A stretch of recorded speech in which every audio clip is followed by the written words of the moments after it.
Hello everyone, good morning and welcome back to my channel daily blog. আর ইনার চ্যানেলে আবারও একটা নতুন ব্লগে তোমাদের সবাইকে অনেক অনেক ভালোবাসা ও স্বাগত জানাচ্ছি। আশা করছি তোমরা সবাই খুব ভালো আছো। আমরা কেউই সেরকমভাবে ভালো নেই। তোমরা জানোই, যারা আমার ব্লগ দেখো, আগের ব্লগে তো দেখেছো যে মাম্মার শরীরটা একদমই ভালো ছিল না, ওর জ্বর হয়েছিল। তবে কালকে থেকে একটু ভালো আছে। তবে আমার শরীরটা ভালো ছিল না, কারণ মানে কি বলবো, ওর পিছনে সময় দিয়ে মানে আমরা দুজন, মানে মা আমি দুজনেই প্রায় অসুস্থ হয়ে গেছি। কারণ সারা রাত জাগতে হয়েছে, ঘুম হয়নি। তো সেই করে শরীরের উপর প্রচণ্ডই এফেক্ট পড়েছে। তো মাম্মা এখন সুস্থ আছে, তবে আমি এখন মানে প্রচণ্ড বিছনায় পড়ে যাওয়ার মতো এরকম পরিস্থিতি হয়ে গেছে। মানে আমার চোখ মুখ দেখলে হয়তো তোমরা বুঝতে পারছো যে পরিস্থিতিটা কতটা আমার খারাপ। তো আজকে আমি ডক্টর কাছে যাবো ভেবেছিলাম, মানে মাম্মার পাপা বলেছে মানে কালকে রাত থেকে মেনলি বেশি সমস্যা হচ্ছে।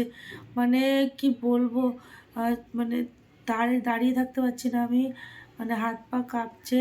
তারপরে এই সব জায়গার থেকে মানে কান দিয়ে, এই সব দিয়ে দুটো কান, এই ঘাড় পিঠ মাথা সব যন্ত্রণা করছে। মানে কী একটা বিচ্ছিরি পরিস্থিতি, তোমাদের কি বলবো।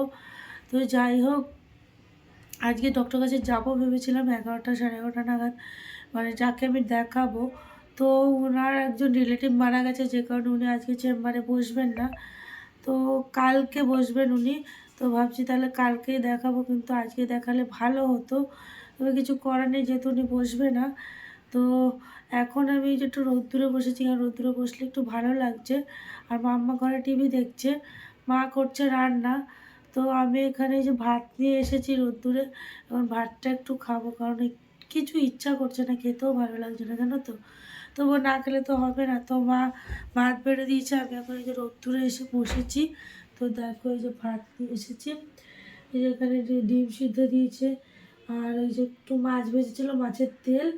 আর এই যে কালকে মা একটু তেল পিঠেগুলো, মানে তেলে পিঠে করে না, মালপো টাইপসের, ওই পিঠে করেছিল। তো একটা নিয়ে এসেছি, তো দেখি খেতে পারি কিনা, ভালো লাগছে না কোনো কিছুই। তো অল্প কটাই ভাত নিয়েছি। তো চলো আমি খাওয়া দাওয়াটা করে নিই। মানে কী বলবো, আমি কথাটা বলতে পারছি না, এতটা দুর্বল হয়ে গেছি আমি। এমনিই তো আমার ঠান্ডার দোষ আছে, তার মধ্যে এরকমভাবে মানে সমস্তটা একবারে অ্যাটাক করেছে আমাকে। যাই হোক, চলো বন্ধুরা সঙ্গে থাকো, আমি খাওয়া দাওয়া করে নিই। যতটা পারবো তোমাদের সাথে শেয়ার করার চেষ্টা করব। আর তোমরা আমার পাশে থেকো, চ্যানেলটা একটু সাবস্ক্রাইব করে দিও। তো চলো ভাতটা খেয়ে নিই। সকালে খাওয়ার পরে শরীরটা এতটাই খারাপ লাগছিল যে আমি বসে থাকতে পর্যন্ত পারছিলাম না। তো মা বলল তুই গিয়ে একটু ঘুমিয়ে নে, রেস্ট নে, কারণ তোর শরীরটা প্রচণ্ডই খারাপ। আর আরও যদি তুই এরকমভাবে জেগে বসে থাকিস, আরও শরীরটা বেশি খারাপ করবে। তো তোর এদিকে চিন্তা করতে হবে না, সমস্তটা আমি কাজকর্ম করে দেব।